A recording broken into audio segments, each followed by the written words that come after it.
Labadiena dar kartelį. Labadiena. Šiandien savaitraščio Ekonomika LT video rubrikoje kalbame su medicinos mokslų daktaru Vytautu Stonkumi. Ir tiesiog, ponia Vytautai, noriu jūsų paklausti, kai kalbėjomės telefonu, jūs įvardinote, kad yra dvi gydytojų barikadų pusės. Pats kuriai atstovaujate?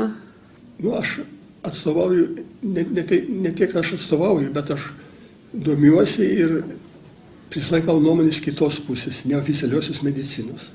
Kokia ta neoficialioji medicina? Gal galite šiek tiek papasakoti? Neoficialioji medicina yra įvairių, kaip sakant, sričių atstovai.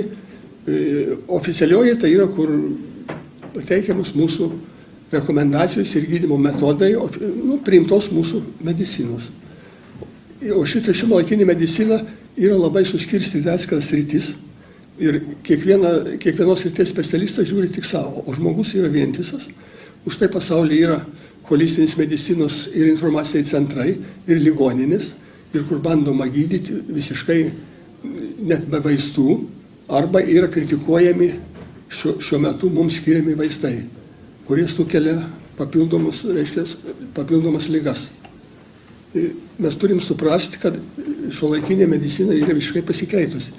Ankstesnius 2000 metų pagrindinis principas buvo nepakenkti. Šiuo metu yra principas naudos ir žalos. O kokia nauda ir kokia žala tam ligoniui. O tą naudą žalą sprendžia ne pats pacientas, o sprendžia gydytojas arba akademinis mokslo atstovai, teikdami savo metodikas įvairias. O mes matome, kad šitą oficialioji medicina labai teikiamas paslaugos labai pabrango, žmonių sveikata niekur nuo to nepagerėjo ir nepailgėjo gyvenimo trukmė, o ji net pradeda trumpėti. Tarp kitko galėtume, nežinau, kodėl nepasigiria, kad 9 metais, pirmą kartą per 20 metų, mūsų Lietuvos gyventojų vidutinė gyvenimo trukmė pailgėjo 1 metais. Reikia pasidžiaugti. Tai mano nuomonė dėl to, kad jie nebeturėjo pinigų, kad pirktų tiek daug vaistų. Tiesiog mes prieš filmavimą kalbėjome apie tokį faktą, kad vasario 2 dieną Lietuvoje jau 16 savivaldybių paskelbė gripo epidemiją. Tiesiog ką tai byloja apie visą Lietuvos bendrąją sveikatą? Ar iš tikrųjų tokie sergantis esame? Matot, čia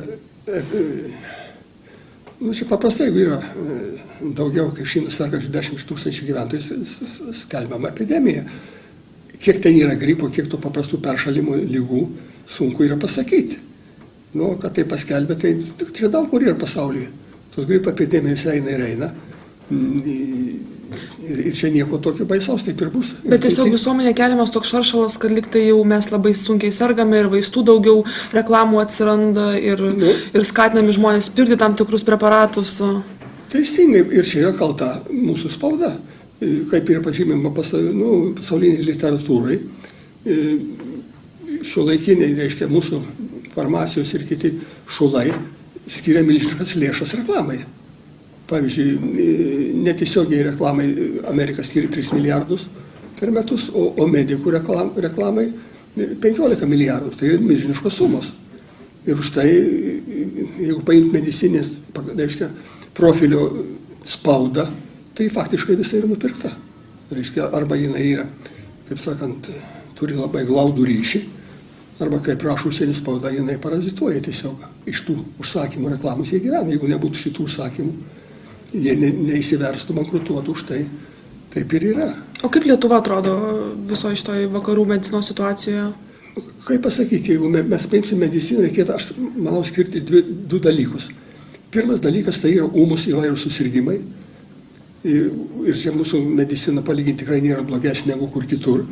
Ir faktiškai čia viskas yra susiję su chirurginio profilio profesijomis. Dar truputį infekcinės lygos. O jeigu mes paimsim lėtinės ligas, tai remiantis šiuolaikiniais tyrimais, mūsų gydymas šiuolaikinis įvairių lygų yra niekam tikęs ir čia turi būti pakeista paradigma. Ir už 15-20 metų tikrai dabar taip nebus gydoma. Ką aš turiu omeny? Kai dabar pas mus pertvarka sako, reiškia, turi gauti kokybiškas ir saugias paslaugas. Neįmanoma šito gauti. Kodėl? Todėl, kad visiškai gydymo principai yra netikę. Kaip ir sakoma, pavyzdžiui, dabar jeigu jūs eisit pas specialistą, aukštos klasės, pavyzdžiui, kardiologą, dėl širdies ligų, ir jeigu jūs vykdysit visus kardiologo patarimus ir gersit jums skiriamus vaistus, tai infarktą arba insultą jūs gausit 4 kart dažniau, 400% padidėja. O kodėl taip nutinka? Už tai, kad yra netikės gydymas. Aš įsivaizduoju tokią situaciją gyvenimišką, jeigu tu nueini pas gydytoją ir jau vis tiek nesikreipsi, kai jautiesi labai puikiai, tai tiesiog neįmanoma kitaip, tu teisingai, reikėtų pasipriešinti. Taip, ir jums nėra ką daugiau daryti. Mano asmeninė nuomonė, pavyzdžiui, paimkite pulmonologus. Reiškia, atskira yra sritis ir ką pulmonologai. Reiškia, bronkinė astma, chroninis nespecifinis plaučių susirgimas, gydyti visą amžių, gydyti tam tikrais tokiais plečiančiais vaistais ir hormonais. Medicinos mokslas jau nustatė ne vieną, daugiau kaip prieš 10 metų, kad šitie vaistai, kurie skiriami bronkų išplėtimui, praėjus savaitėje ar 10 dienų jie nebeveikia, naudojant ilgiau jie sukelia uždegimą. Reiškia, pulmonologai sako, mes nežinom, kodėl tas uždegimas atsiranda. Skiria hormonus, kad tą uždegimą mažinti. Reiškia, gaunasi pasaka be galo. O yra paprastų vaistų, yra paprastų būdų, yra daugybė išgydytų ligonių, bet pulmonologai į tai nekreipia dėmesio. Otolaringologai, gastrologai sako, kad yra virškinimo traktų susirgimų, kurie duoda įvairiausius plaučių susirgimus. Jiem tai yra nemotais. Ir šito nebus, kadangi didžiulės pajamas gauna iš tų pinigų. Bet sakykit, ar visi gydytojai tikrai skiria dėl to, kad yra suinteresuoti pasipelnyti iš to, ar tiesiog kiti skiria taip, nes tam reikia vis dėlto ir žinių, kad paskirtum kitokį gydymą? Matot, ką dalykas. Čia mes negalim kaltinti Lietuvos medikų ar ką nors. Čia vyksta Europos konferencijos, pasaulinio masto konferencijos, kur yra pateikiami duomenys. Tie duomenys dažnai būna falsifikuoti. Ir čia tie faktai tokie, kurie netitinka tikrovės, bet po to mūsų žmonės grįžę, jie turi taikyti šiuolaikinius metodus. Ir jie taip jie moko būsimus studentus, taip jie kvalifikaciją kelia gydytojai, ir jeigu jis kažką padėtų daryti kitaip, jam atimtų licenciją dirbti. Čia yra toks monopolis, reiškia, kardiologų monopolis, pulmonologų. Ir visi žino, pavyzdžiui, kad fizinis krūvis mankšta, grūdinimasis yra sveikatai. Lėšų neskiria. Ar jūs matėte, kad net vienas ar koks kardiologas, profesorius, pulmonologas, kas sakyti, žinot, kas paskirkite ir šitais ryšiai kažką tai tokio. Tokių dalykų nėra ir nebus. O sakykit, dabar tiesiog noriu šiek tiek prie to gripo sugrįžti ir prie gydytojo kabineto. Dabar kiekvienas tikriausiai, kuris iš mūsų jau sirgo ar gripu, ar tai kokią nors viršutinių kvėpavimo takų infekciją, susidūrė su tuo, kad gydytojai nemato kito kelio, kaip skirti antibiotikus. Ar visais atvejais galima tiesiog pasikliauti šiais vaistais? Paprasto gripo atveju, čia visi žino gydytojai, nėra jokia paslaptis, kad antibiotikai virusų neveikia. Ir už tai antibiotikus... Bet tai kam tada jie skiriami tiesiog? Tai jau čia reikia paklausti jų. Dažniausiai nesako, tyli, slepia. Antivirusiniai vaistai. Teoriškai jie atrodo labai gražiai, praktiškai iš jų nauda yra labai nedidelė. Kodėl? Už tai, kad jie duoda labai didelės komplikacijas. Kartais atsiranda tokie simptomai, kurie žymiai sunkesni negu pats gripas. Tipiškas pavyzdys tai būtų SARS toks susirgimas, sunkus ūmus plaučių sindromas, kuriuo susirgo 32 šalių piliečiai, sirgo daugiau kaip 8000 žmonių ir numirė nuo 7 iki 27%, ne kas ketvirtas. Irgi sukelta viruso ir Pasaulinė sveikatos organizacija kartu su kiniečių medicina Kinijoje bandė tos ligonius gydyti. Kiniečiai nenaudojo jokių antivirusinių vaistų, bet jie naudojo savo tradicinius vaistus, tai yra įvairia žolių, taip sakant, antpilus. Ir nors tas buvo labai užkrečiama liga ir nuo žmonių galėjo užsikrėsti ir nuo paukščių, ne vienas gydytojas neužsikrėtė. Ir ne vienas žmogus kinietis nemirė, kada sirgo lengva arba vidutinė forma, be jokių šitų vaistų. Ir čia yra paskelbta literatūra, yra bibliotekose šitų duomenys, apie tai nieks nekalba. Ir pas mus dabar ką kalba, reiškia, gerk skysčių ir naudok antivirusinius vaistus. Yra labai didelis, kaip pasakyti, aš tai asmeniškai pasakyti, yra melas, kad, pavyzdžiui, pas mus apie druską niekas nekalba. Jeigu žmogus turi 70% vandens organizme, bet kažkodėl nesakoma, kad tas vanduo yra sūrus, prakaitas sūrus, ašaros sūrus, šlapimas sūrus, Ir jeigu mes kalbam apie skysčių gėrimą ir nekalbam apie druską, tai čia yra didelė klaida. Sergant ir jis išprakaituojant, netenka druskos, o alveolėse yra sterilus oras. Ir šitas druskos padintas kiekis užmuša visas bakterijas. Tai kitaip tariant, tiesiog reikėtų, sergant ar gripu, ar virusinė liga, vartoti daugiau vandens su druska. Bet tik tai ne šitą rafinuotą baltą druską, kur yra, o paprastą arba jūros druską. Nes paprasta druska nebeturi tų savybių, kadangi yra pagaminta aukštoj temperatūrai, turi laktozės ir turi aliuminio. Ir kad dabar nanotechnologijos, aliuminis gali pakenkti smegenim. Tai va, taip, kad faktiškai čia nereikia ir tirti, kad pastatytų daug tos druskos kraujyje ar ne. Jeigu pradeda skrepliuoti, skrepliai turi būti, jeigu normaliai, jie turi būti trupučiuką sūrų skonį turėti. Bet sakote, kad druska kenkia kaulam, kaupėsi stubure? Čia yra melas, čia būtų galima atskirti, čia nieko panašaus. Natris yra pagrindinis elementas organizmų, kuris išjudina visą apykaitą ir išsivalymą. Tai jeigu jau tokia druska kenkia, tai kodėl, pavyzdžiui, chirurgai prieš operaciją pila lašelinės, o kas lašelinė? 0,9% druskos tirpalo. Litrą supiliai, tai 9 gramai druskos, supila 6 litrus. Reikia 50 kelis gramus druskos. Vokiečiai sunaudoja 15 gramų per dieną vidutiniškai druskos, japonai 30, gyvena ilgiausiai. Amerikiečiai tik leidžia 1,5 gramo, jie sunaudoja 3 gramus. Nėra niekur tiek sergančių pasaulyje, kiek Amerikoje. Ir tiek invalidų su kaulais ir su visais. Kas yra? Tik negalima iš karto, jeigu jūs, pavyzdžiui, nevartojot druskos, jūs taiga didelį kiekį naudosit. Bet kamet čia dar dalykas yra?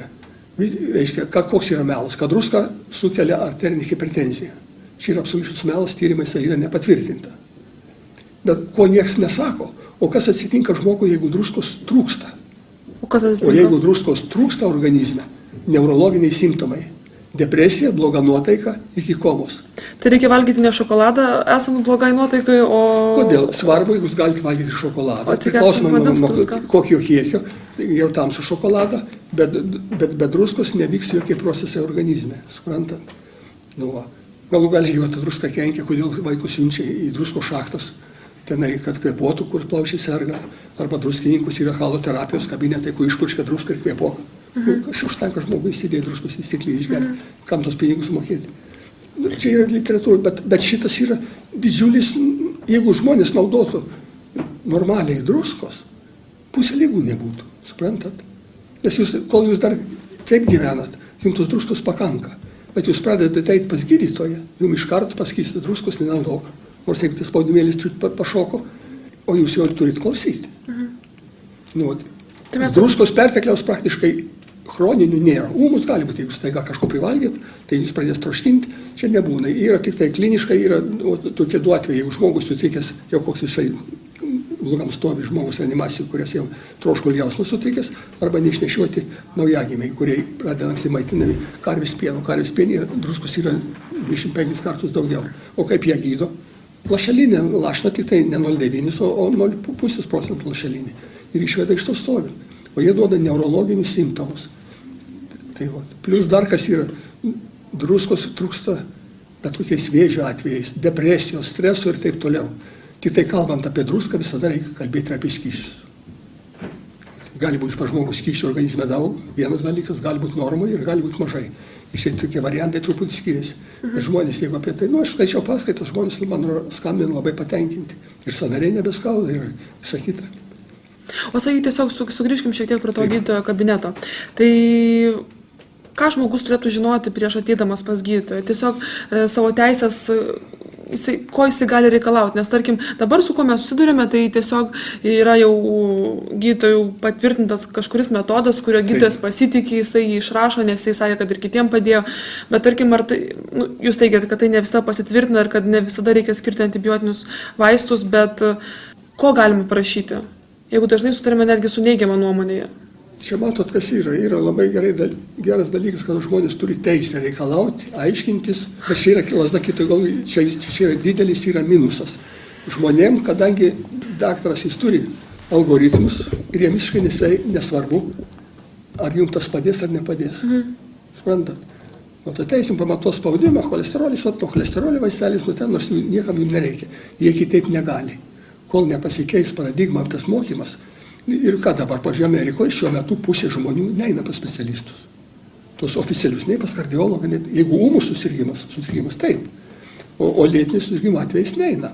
Lietuvoje taip pat yra informacija, kad pusė žmonių eina į polikliniką tik dėl to, kad gal išrašytų jam kompensuojamus vaistus. Jis kažkokį vaistą priprato, šitą geria, ten gerai, negerai. Taip, kad čia jūs kažką tai įsireikalauti. Čia Amerikoje yra labai daug, reiškia, visi dėl smulkmenos paduoda į teismą, štai visi labai draužiasi, brangiai moka, už tai ten aptarnavimas labai brangus. Kalifornijoje ir Teksase, pavyzdžiui, priėmė įstatymą, kai jeigu gydytoja paduodamas gydytojas į teismą, bet jeigu gydytojas buvo teisus, iš to, kuris padavė gydytoją, dideli pinigai įmami. Sprantat, už tais išlaidas ir kompensacijas. Atpiko medicina žymiai. Ką reikėtų? Reikėtų, kad gydytojas turėtų teisę spręsti savo galvą, o ne tai, kas jam yra parašyta. Jis yra absoliučiai suvaržytas.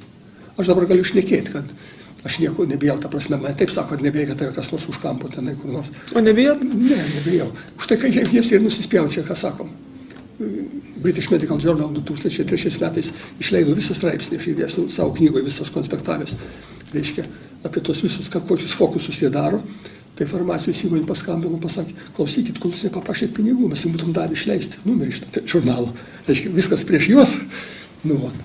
Iš kitos pusės reikia žinoti, kad visi tik tai šneka apie farmaciją. Bet farmacija, kaip pasakyti, numarina žmonių tik trečdalį. O yra dar visai ir kiti dalykai. Nereikalingos operacijos, nereikalingos procedūros.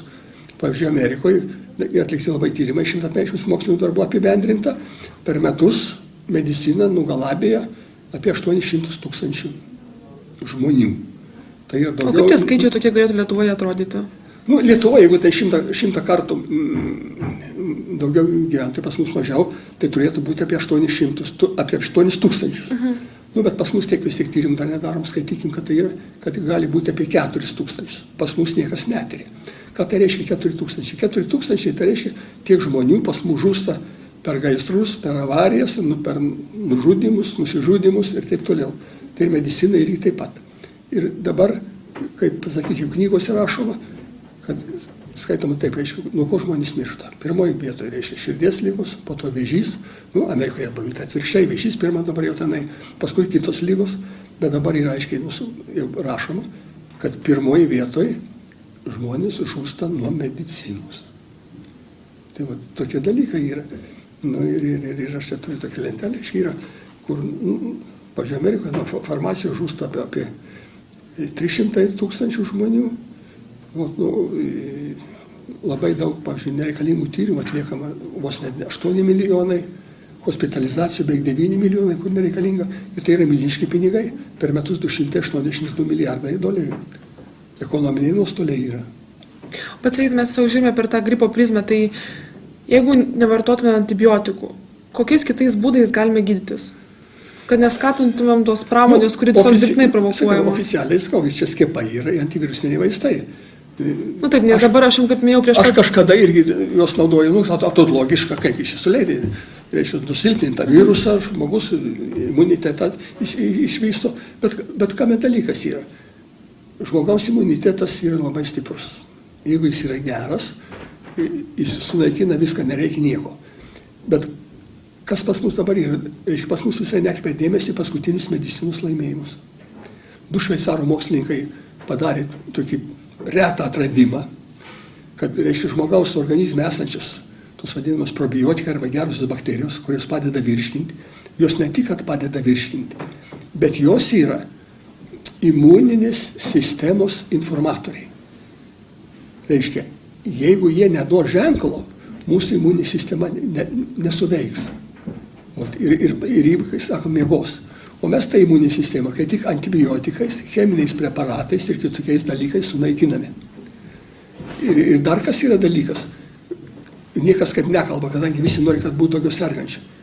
Kodėl nenaudoti vakcinų? Vakcinas kas įeina? Keli šimtai mums svetimų baltymų, gyvsidabrio, laktozės ir aliuminio. Vaikai iki mokyklos vidutiniškai išgauna nuo 35 iki 40 vakcinų. Tai yra didžiulis krūvis smegenim. reiškia, smegenys turi savo imuninę sistemą, kada ji nebesuveikia, jeigu vaikams per daug duodam, reiškia, pas juos vystosi yra toks judesių ir dėmesio sutrikimų sindromas ir autizmas. O suaugusiam, reiškia, Alzheimeris ir Parkinsonas. Skaito, kad jeigu tu 5 kartus iš eilės pasiskiepysi, 50% padidėja tikimybė, kad tu susirgsi arba Parkinsoną, arba Alzheimeriu. Nes ir taip yra įvairių. Kas yra? Skiepai yra priskiriami prie fungicidų, pesticidų, visokių šitų. Jie visur, kur tai čia yra tokie dalykai. Bet sakyt, kokių būtų galima atsisakyti skiepų, tarkim, iki mokyklinio amžiaus vaikams? Čia yra problema sudėtinga, yra kur tikrai reikalingi. Pavyzdžiui, vaikiškos visokios lygos, ten tymai, skarlatina, visą kitą, dabar skaitau, tai kaip tik, jeigu koks vaikas ten susirgo, tai reikia visus vaikus vesti, kurie persirga. Paprastai vaikai nemiršta, gauna imunitetą, bet čia yra atskira kalba. Bet mes kalbame apie gripą, nes kas yra, pavyzdžiui, Amerikoje prieš 20 metų buvo skiepijama nuo gripo maždaug 15% žmonių. Šiuo metu yra skiepijami 65%. Per tuos metus mirtingumas nei viena, nei kitų visiškai nepagerėjo. Kaip mirdavo apie 1000 žmonių nuo to gripo ir taip ir dabar miršta. Maždaug, reiškia, miršta 1 iš 300 000 gyventojų. Ar dėl to mes turim visus skiepyti? Ir kas po to bus žmonėm? Tai va čia yra vis esmė. Bet apie tai niekas nenori kalbėti. Jeigu tu pasakys, čia yra neįrodyta. O kokie ten daromi fokusai, kokie daromi papirkinėjimai, tai čia ne mūsų dabar šios dienos tema. Jūs kaip tik minėjot, kada Anthony Morrisas sakė, kad tiesiog neįrodyta yra vakcinos. Taip, jisai buvo vyriausias virusologas, maisto ir maisto administracija yra federata, tokia reiškia organizacija, ir sakė, kad visi jie puikiai žino apie tai, bet prekiauja, kadangi yra didelis biznis. Paimkim dabar AIDS ir živ tenai, taigi 300 metų kūrė vakciną, kaip jos nesukūrė. O čia reiškia, tas kiaulių gripas kažkur tai Meksikoje, jis išlindo, daug yra tokių nuomonių, kad čia jis buvo paskleistas, o jis niekur neišlindo, ir po 3 mėnesių gavosi vakcina. Taip išėtų, kad vaistų pramonė kaip ir galėtų žaisti su žmonėmis. Gali būti. Aš negaliu tvirtinti, bet ir į tų žmonių, ir dabar yra iš ES jau atstovų, medikų, kurie kreipiasi į Pasaulinę sveikatos organizaciją, kai jie tarnauja, ne tam, kam reikia. Jie padarė baisų biznį. Kinai, pavyzdžiui, turi puikiausius antivirusinius savo liaudies preparatus, vaistus, užsakė 351 milijoną šitų vakcinų. Tai jūs įsivaizduojate, kokie dalykai, jiems nebereikia nieko. Dabar jau kiaulių gripo vakcinas, kai nebebus, bet bus įjungta į kitas. Arba paimti kokias nesąmonės daro, kada gimdos kaklelio vėžio profilaktika, reiškia, žmogaus papilomos virusas skiepija. 3 kartus skiepyti, iš po 500 maždaug, ir pradėti skiepyti vaikus. Čia tokia nesąmonė, kada ta papilomos turi 100 000 moterų ir vyrų, o susirga keli šimtai tik tai to kaklelio. Ir dar kas yra įdomu, kaip Amerikoje sako, reiškia, kad šitie visi agitatoriai, kurie ragina skiepytis, savo vaikų neskiepija. Savo vaikų neskiepija. Vienoje valstijoje, reiškia, jeigu ten nuo hepatito, nuo ko neskiepija, tai į teismą paduoda, pristato darbam visokiem, baudas deda, o patys ne vienas neskiepija savo vaikų. Čia yra, pavyzdžiui, slaugos namuose kitur nuo gripo, tai neklausia šitų senukų. Tai mes tą vitaminus leidžiam dar ką nors. Skiepija, čia yra maisų dalykai, nes už tai gauna. Bet šiaip tiesiog žiūrint žmogiškai, tai dabar nuėjus į polikliniką kabo visų raginimai skiepytis nuo gripo. Anksčiau tikrai kabėjo. Teisingai, taip. Taip ir turėtų būti, ar tiesiog reikia kritiškai žiūrėti? Nebuvo, yra įkurta Lietuvos imunologų asociacija. Ir toks jaunas, malonus džentelmenas daktaras pasakė, mes turim pasiekti, kad būtų 75% žmonių pasiskiepėję. Koks jis puikus, kaip jis puikiai atstovauja šitiem farmacininkam. Taip, kurie gamina vakcinas. O kad po to bus pilna Alzheimerio ir Parkinsono, arba vaikams ten su autizmu ir taip jau kas vis didėja. Apie tai jiems niekas ir nesako. Jeigu jie taip yra išmokinti, jie nuvažiavo kur nors į konferenciją, dar paskaitė pranešimą. Čia, reiškia, finansinių ryšių konfliktas faktiškai yra, nes už tos visokios paskaitas apmokama. Daromi bendri darbai, už tą jie gauna irgi pinigus, o dabargi, pažiūrėjau, visi vaistai, kurie, kad patvirtinti, kai jie tinka, turi praeiti klinikinį išbandymą, tai anksčiau buvo daroma ligoninėse. O dabar važiuoja į trečias šalis, atvažiuoja ir į Lietuvą, apsigyvena tai mokslininkai viešbučiuose, eina, surenka valkatas, duoda jiems pinigų ir paskiria gydymą ir paskui parašo tą, ką reikia. Tai yra įrodyta. Tai yra įrodyta atspirti visokiausių tai dalykų. Nu, bet jų valia yra didžiuliai finansai. Ir mes tai galim tiek, požiūrėjau, jūs paklausys, manau, jie gali žmonės patys spręsti.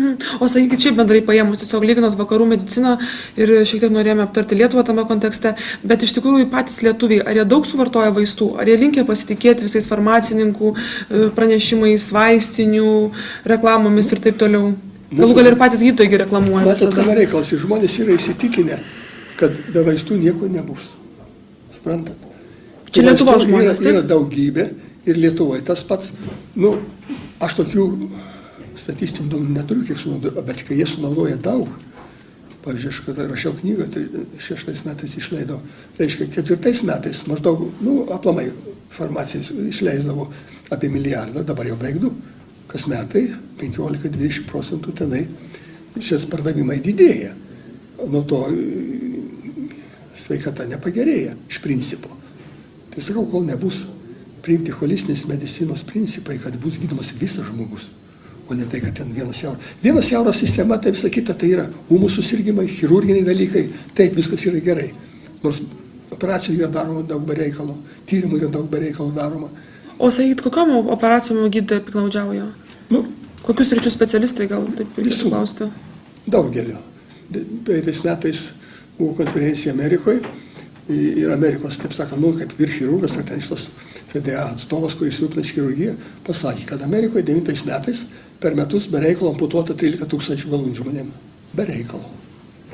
Nu, o pas mus irgi kardiologai operuoja, kur tikrai reikia, bet operuoja, kur galima neoperuoti. Yra, pažiūrėjau, reikėtų operuoti diafragmos išvaržą, jie šuntuoja širdį ar ten ką nors tokio. Nu, čia yra atskiras specifiniai klausimai, kur čia, kaip sakant, nenorėčiau diskutuoti. Nu, paimkim bronkinį astmą. Nu, gydų šitais vaistais, nu, jų tikrai nereikia.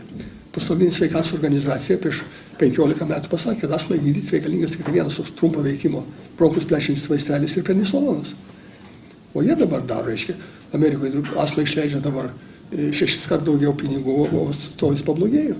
Tas pats yra su vėžio. Niksono laikais buvo priimta programa vėžių gydyti, o nuo to laiko per 40 metų vėžių gydymas niekiek nepagerėjo.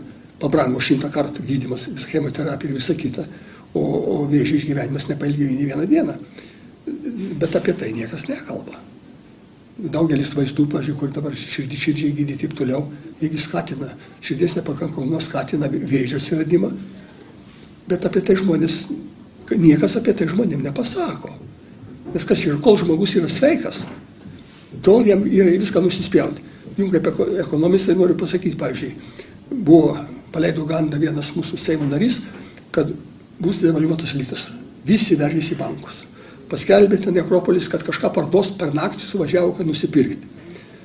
Profesorius Ričardas Rotomskis, mūsų universiteto profesorius, reiškia, pasakė per Lietuvos radiją, buvo laida tokia pažinimo vartai, kad šiuolaikinė medicina yra žmonių žudymo įrankis, nes jį žaloja normaliai organizme vykstančius procesus. Jokių niekur, iš jėgo jokios pastabėlės, niekam. Suprantam, nu jis gal gavo pastabą ten, aš mačiau su jos visi kažkada bendro padaryti, jis taip šypsojos ir nu žinot, žmogus visada irgi vėžio srityje dirba. Tai o, taip, kad matot, kokie yra dalykai. Tai tiesiog aš jau tikriausiai užduosiu paskutinį klausimą. Jau mes daug kalbėjome apie sveikatą, tai kaip reikėtų gyventi, kaip reikėtų elgtis, kad kuo mažiau sirgtumėm ir kuo mažesnį pelną darytumėm farmacininkam? Reikėtų savo sveikatą pradėti rūpintis, kol nesergi. Nu ir stengtis, kuo mažiau naudoti vaistų. Nu, pavyzdžiui, paimkime tos pačius antibiotikus, kaip jau sakiau, surado tas bakterijas. Jeigu aš tas bakterijas užmušu, tai mano imuninė sistema nebeveiks. Ir yra tokia ortomolekulinė medicina, kuris sako, vaistai yra reikalingi, bet, pavyzdžiui, antibiotikai 1-2 dienas, viskas, po to organizmas, jeigu ten reikia. Aš jokių būdų nenoriu pasakyti, kad vaistų nereikia, suprantat, ūmų susirgymai, visą kitą vaistai išgelbsti gyvybę. Bet tik tai ne taip, kaip yra naudojama dabar. Nu, vat, pavyzdžiui, vėžio profilaktikai reikės naudoti jūros dumblius. Labai pigus vaistelis. Kodėl? Už tai, kad kiekviena ląstelė turi 2 atomus jodo, o jodas kaip tik skatina vėžinių ląstelių suirimą. Mes visi ir jūs, ir aš, mes visi turime vėžinių ląstelių. Tik organizmas puikiai su jais susitvarko. Tai vot. Ir daugiau tokių dalykų yra. Reikėtų, kaip sakiau, nevengti visgi druskos, nereikia jos niekam per daug, bet naudoti šitą reikėtų, skysčių pakankamai, nedidelė fiskultūra. Aišku, jaunas žmogus jis gali tenai ir sportuoti, ir siekti tokių rezultatų, bet sveikatos tai tikrai nepriduos. O kaip čia prieš pat laidą kalbėjote apie visokius intimumus, sakėt, kad tai irgi gelbsti žmogaus imunitetą? Čia reikia kalbėti, kaip pasakyti.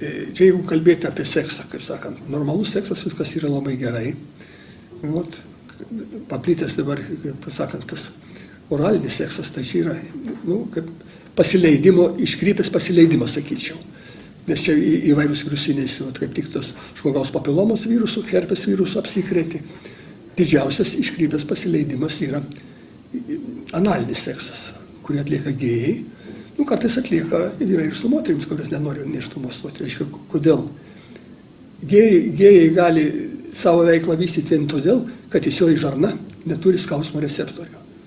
Gėjai dažniausiai būna grūbus vyrai, kurie nori tą grūbų seksą, moteris dažniausiai tam pašaltus po tokių dalykų, o čia reiškia, o kas yra? Sperma yra labai imunis slopinė sistema, plus yra pastoviai traumuojama mechaniškai, įvyksta, reiškia, organizmas tam tikrą laiką atsispiria tam, bet paskui įvyksta fiziologinis perversmas ir įvairius mūsų virusai ir bakterijos esančios organizme tampa patologinis ir susirga žmogus AIDS. O AIDS kokie ir čia ne gripas koks, o ten ir tuberkuliozė, bet kokios ryties, vėžiai visokie, viduriavimai baisiausi ir taip toliau. Tada ir principė, virusas čia turi labai mažai reikšmės, čia priklauso nuo baltymų. Ir pavyzdžiui, prie gripo atvejais aš visiems rekomenduoju acetilcisteiną. Jis yra toks skreplių skystinantis, aminų rūgštis skystinanti, bet jį puikiai veikia prieš virusą. Jeigu jūs pagersite tablečių, pavyzdžiui, pas jūs yra ar karpos, ar papilomos, nereiks eiti mokėti didelius pinigus, pagerkite šitą vaistelį. Ne vaistelį, čia papildas yra. Šiaip tų papildų irgi, ten kalis, magnis, visą kitą, kai yra per daug, yra labai blogai. Mūsų žmogaus organizme yra tik 15 mikroelementų ir mineralų. Ir kada yra per daug, ir nėra sveika. Jokio kalio, magnis, sveikam žmogui tablečių pirkti nereikia. Suvalgyk burokėlį ir bulvių, ten kiek taip tolotų, pilnai pakaks. Tai šitie pagrindiniai receptai? Taip, bet to man įdomu, kodėl, pavyzdžiui, pacientai niekada nepas jūs pirkit, bet kokį papildą. Reklamoje ten prirašo. Jūs pažiūrėkit, kas parašyta ant pakelio. Ten parašyta, kad šitas preparatas nėra skirtas jokios ligos gydymui, jokios ligos profilaktikai ir jokios ligos diagnostikai, nes gali būti, kad, pavyzdžiui, neaiškiai diagnozuoti vaistą pagerėja, reiškia tenai tokia liga. Kodėl tą rašo? Tas yra niekam neįdomu, o čia yra konkurencija tarp farmacijos ir tų maisto papildų ir vieni reiškia, jie nori užvaldyti šitos. Suprantat, pavyzdžiui, vitaminas C, taigi nuo vitamino A vitaminos jis gali būti naudingas. Paulingas Nobelio premiją gavo. Ne, parašyti, kad čia netinka. Yra daug tokių dalykų.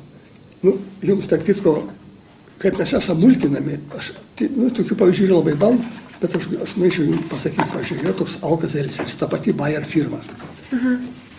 Reiškia, čia yra 10 tablečių, kaina 16 litų, skaitykim apie $6. Čia pas mus vaistinėse. Amerikoje ta pati firma, 72 tabletės, kainuoja $3.00. Kiek kartų brangiau. Plus šitas vaistas yra pilkas tabletė, geriant į neskanį skonį turi. Čia labai maloniai ištirpsi, labai malonaus skonio. Bet tas dar ne viskas. Šitas parašyta, kad yra tik tai nuo skausmo pas mus. O čia ir turbūt aspirinų sodos ir citrinų rūgšties. Tik nuo skausmo. Amerikoje tai yra antacidas nuo rėmens sėdimo pirmiausiai ir tik paskui nuo skausmo. Tai reiškia, mes gaunam blogesnę kokybę tos firmos, 15 kartų brangesnė ir dar mus mulkina, kas pirks už $5 ar 6 aspirino, tai kelis gramus, 10 tablečių, kad jis gali nusipirkti po 0,5 gramo už keletą litų. O tą sodą jis gali ir taip išgerti. Bet šį yra labai malonus, pigus, kadangi amerikiečiai perka ir brangesnius vaistus, o pas mus padarė, kad pirktų brangesnius kitus vaistus, suprantat? Čia yra pilna tokių atvejų. Pilna tokių atvejų. Tai o, taip sakau, čia kas yra? Mano manimu, kas gali pakeisti, tai turi būti įsteigtas, reiškia, holistinis medicinos ir bent jau informacinis centras, kur žmonės būtų supažindinami, kad tas informacinis centras būtų biudžetinis ir kad jis turėtų teisę į archyvus kreiptis ligoninių, kad pamatytų, reiškia, kas darosi. Pavyzdžiui, Anglijos parlamentas yra priėmęs nutarimą, kad visos spaudoje būtų skelbiama, kiek kokioj ligoniniai numiršta žmonių pirmas 2 dienas po patekimo į stacionarą. Tai Anglijoje tą priėmė, gydytojai ir įstaigos labai nepatenkintos, Škotijoje, Velse, ten jie dar spardosi. Nes kas yra? Jeigu Amerikoje tiek žūsta, pas mus, pavyzdžiui, statistikoje nėra nė vieno žuvusio nuo medicinos. Suprantat? Pavyzdžiui, dainininkė reikia operuoti augliuką, tiesiog žarnoje. Ji nuėjo daryti operaciją, ligoninė gavo sepsį ir numirė per kelias dienas. Mirė nuo vėžio. Mūsų dainininkas tenai ir išleido tiek pinigų chemioterapijai. Ir praėjo keli mėnesiai numirė. Paklauskit chirurgą, visi žino, kad chemioterapija tik sutrumpina amžių sirgusių skrandžio vėžių. Jeigu jis būtų išgyvenęs 2-3 metus, jis būtų dar, sakyvo, būtų gyvenęs ilgiau. Suprantat, čia yra, kaip pasakyti, chemioterapija, spindulinė terapija duoda komplikacijas, kai kuriais atvejais ir padeda. Bet jums neduos nė vienos garantijos, jūs mokėt kiek norit. Spaudoje buvo dabar atvejais, pasiskundė, kad privačioje klinikoje, reiškia, padarė, reiškia, ir chemioterapiją, ir kamieninių ląstelių transplantaciją. Ir pasiskundė, sakė, kamieninių ląstelių transplantacijos nepadarė, bet suleido fiziologinį tirpalą. Bet jeigu žmonės žinotų, tai jie, aišku, jeigu jie vietoj to kamieninių ląstelių suleido fiziologinį, tai yra aferistai. Bet žmogui tai tik ir nauda. Aš turiu duomenų, kur yra surinkta duomenys, kad kartu su chemoterapija kamieninių ląstelėm, reiškia, gydymas pabrangsta vos ne 2 x, bet nauda tokia, kad žmogus trumpiau gyvena, numiršta greičiau. Nė vienam neprailgino gyvenimą. Tai jau tokie dalykai yra. Bet čia yra pinigai. Tai aš kaip suprantu, peripetijų labai daug, bet tiesiog šiandien galbūt mes jau jų visų nebeišnagrinėsim. Taip. Tai tiesiog aš noriu jums padėkoti už pokalbį. Ačiū jums labai. Prašau.